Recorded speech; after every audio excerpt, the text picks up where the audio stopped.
नमस्कार, मैं आचार्य प्रवीण तिवारी। आज बात करेंगे ज्योतिष के कुछ बेसिक रूल्स पे।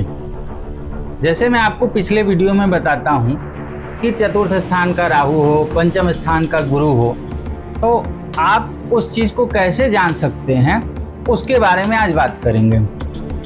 सर्वप्रथम आपको बताते हैं ज्योतिष में 12 भाव होते हैं। अब आप देखते जाइए स्क्रीन पे कि ज्योतिष के 12 भाव का विचार हम कैसे करते हैं। इसमें 12 भाव में जो 1 नंबर होता है उसको प्रथम भाव कहा जाता है। जो द्वितीय होता है इसको दूसरा भाव कहते हैं। ये तृतीय भाव, तृतीय माने तीसरा भाव। उसके नीचे आइए चतुर्थ भाव माने चौथा भाव। उसके नीचे आइए पंचम भाव, फिर छठा भाव, षष्ठ भाव भी उसको कहते हैं। फिर सप्तम भाव, सप्तम माने सातवां भाव, अष्टम भाव, नवम भाव, दसम भाव, एकादश भाव, द्वादश भाव। ये द्वादश भाव आपके स्क्रीन पे दिखेगा। इनसे आप जान सकते हैं कि कुंडली के द्वादश भाव की गणना कहाँ से की जाती है। अब आइए बात करते हैं कि ये जो 12 भाव हैं इनमें 12 राशियां भी होती हैं, जैसा कि आप सभी जानते हैं। मेष राशि, वृष राशि, मिथुन राशि, कर्क राशि, सिंह राशि, कन्या राशि, तुला राशि, वृश्चिक राशि, धनु राशि, मकर राशि, कुंभ राशि, मीन राशि। ये 12 राशियां होंगी। नवग्रह होते हैं। नवग्रह में सूर्य, चंद्रमा, मंगल, बुध, बृहस्पति, शुक्र, शनि, राहु और केतु, ये नवग्रह होते हैं।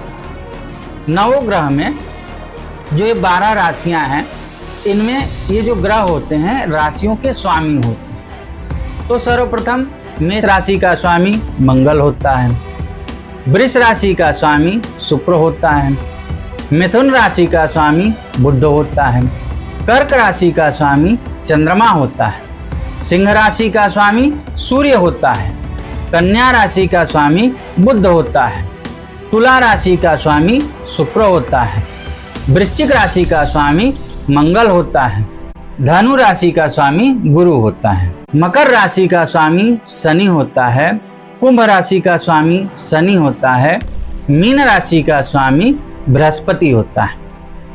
ये आपने जाना कि इन राशियों के ये ग्रह जो हैं वो स्वामी होते हैं। अब जैसे मैं बता रहा हूँ कि पंचमेश, तो पंचमेश का मतलब होता है कि जो पंचम भाव में राशि है उसका स्वामी को पंचमेश कहा जाता है।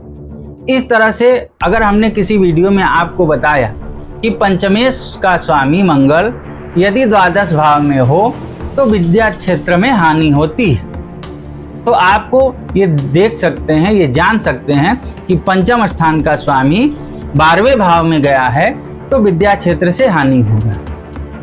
एक चीज ये हो गया। दूसरी चीज आपको बताते हैं कि जैसे नवग्रह होते हैं उन नवग्रहों की दशाएं होती हैं। तो सर्वप्रथम जो सूर्य ग्रह की दशा होती है वो 6 साल होती है, जो चंद्रमा की दशा होती है वो 10 साल होती है, मंगल की दशा 7 साल होती है, बुध की दशा 17 साल की होती है, बृहस्पति की दशा 16 साल की होती है, शुक्र की दशा 20 साल की होती है, शनि की दशा 19 साल की होती है, राहु की दशा 18 साल की होती है, केतु की दशा 7 साल की होती है। हमारे आपके जीवन में जो भी घटनाएं घटती हैं वो सारी घटनाएं ग्रह जनित होती हैं। हमारे में आपके में इतनी क्षमता नहीं है कि एक पत्ते को भी हम लोग हिला सकें। जीवन में कोई राजा बनता है तो राजा से रंक बनता है तो वो सारी चीजें ग्रहों पे डिपेंड करती हैं। हमारा आपका ग्रह जैसा कराता है वैसा हम लोग करते जाते हैं। तो इसमें जो है ग्रह दशाओं के अनुसार हमने आपको बताया कि इसमें किस ग्रह की कौन सी दशा होती है, कितने वर्ष की होती है, किस राशि का स्वामी कौन सा ग्रह होता है, उससे आप ये चीज जान सकते हैं। अब उसमें एक चीज और होती है कि 27 नक्षत्र होते हैं। नक्षत्रों का ज्ञान भी अवश्य जानना चाहिए। नक्षत्रों में 27 नक्षत्र होते हैं, नक्षत्रों के भी स्वामी होते हैं, लेकिन हम अभी सिर्फ बात करेंगे कुंडली की। तो जैसा कि हमने आपको बताया कि 12 राशि नवग्रह होते हैं, फिर 12 राशियों के स्वामी होते हैं। अब आपको जानना है कि कुंडली अगर किसी की देखनी हो, कुंडली में कुछ स्थान होते हैं जैसे 6, 8, 12, ये कुंडली के अशुभ स्थान कहे जाते हैं। कुंडली में 6वें स्थान से रोग, ऋण, शत्रु का विचार किया जाता है। 8वें स्थान से आयु का और मृत्यु का विचार किया जाता है। 12वें स्थान से व्यय का और रोग का विचार किया जाता है, इसलिए इस स्थान को अशुभ माना जाता है। अब आपको बताते हैं कि किस स्थान से किस विषय का विचार किया जाता है। तो सर्वप्रथम आता है लग्न माने प्रथम भाव। प्रथम भाव से तन यानी शरीर का, मन का विचार किया जाता है। द्वितीय भाव से पैतृक संपत्ति आपके पास कितनी रहेगी, कितनी नहीं रहेगी, होगी भी कि नहीं होगी, उसका विचार द्वितीय भाव से किया जाता है। तृतीय भाव से आपके भाई बांधव कितने होंगे, उनसे आपके रिश्ते कैसे रहेंगे, इसका विचार तृतीय स्थान से किया जाता है। चतुर्थ स्थान से भूमि, भवन, वाहन, सुख का विचार किया जाता है कि आपके जीवन में कितना भूमि का सुख है, कितना भवन का सुख है, कितना वाहन का सुख है, ये चतुर्थ स्थान से विचार किया जाता है। फिर आता है पंचम स्थान। आपका विद्या कैसा रहेगा, आपकी संतान कितनी होगी, इसका विचार पंचम स्थान से किया जाता है। फिर आता है 6वां स्थान, जो कि हमने आपको बताया कि रोग, ऋण, शत्रु का विचार 6वें स्थान से किया जाता है। उसके आगे आता है 7वां स्थान। 7वां स्थान से दाम्पत्य जीवन का विचार किया जाता है कि आपका दाम्पत्य जीवन कैसा रहेगा, आपकी शादी किस दिशा में होगी, आपकी शादी किस प्रकृति की, किस प्रवृत्ति की, किस स्वभाव के पुरुष या स्त्री से होगा, वो कितनी पढ़ी लिखी होगी, इसका विचार 7वें स्थान से किया जाता है। 8वें स्थान से आयु मृत्यु का विचार होता है। 9वें स्थान से भाग्य का विचार किया जाता है। 10वें स्थान से आप कैसा कर्म करेंगे, नौकरी करेंगे कि व्यवसाय करेंगे, इसका विचार 10वें स्थान से किया जाता है।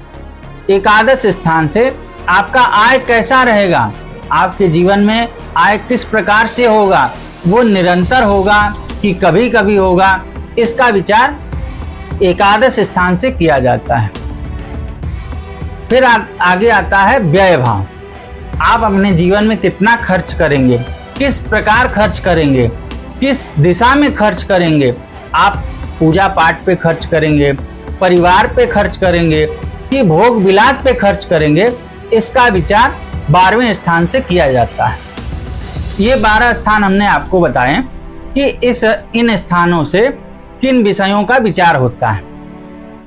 आगे जो है हम आपको और बताते हैं कि कुंडली में और क्या क्या चीजें देखनी चाहिए और क्या महत्व है उनका। तो उसमें जो है 1, 4, 7, 8, 12 इन स्थानों में मंगल रहता है तो कुंडली मांगलिक हो जाती है, एक चीज। दूसरा 1, 4, 7, 10 इन स्थानों को लग्न कहा जाता है। लग्न के लिए 4 स्थानों का निर्धारण किया गया है। 1, 4, 7, 10 इन स्थानों को लग्न कहते हैं। दूसरा, अब इन 12 स्थानों से ही, इन 12 भावों से ही आपका विदेश गमन होगा कि नहीं होगा, आपकी संतान होगी कि नहीं होगी, आपकी जीवन की दिशा किस तरफ चलेगी, ये 12 स्थानों से विचार होता है। ये कुंडली की कुछ बेसिक चीजें हमने आपको बताई हैं।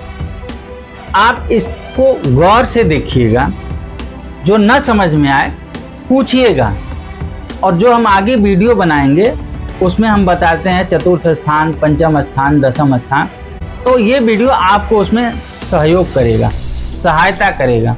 हमारे इस चैनल को अगर आपको अच्छा लगता है तो इस ज्ञान को अपने दोस्तों को, अपने मित्रों को शेयर करिए, उनसे साझा करिए।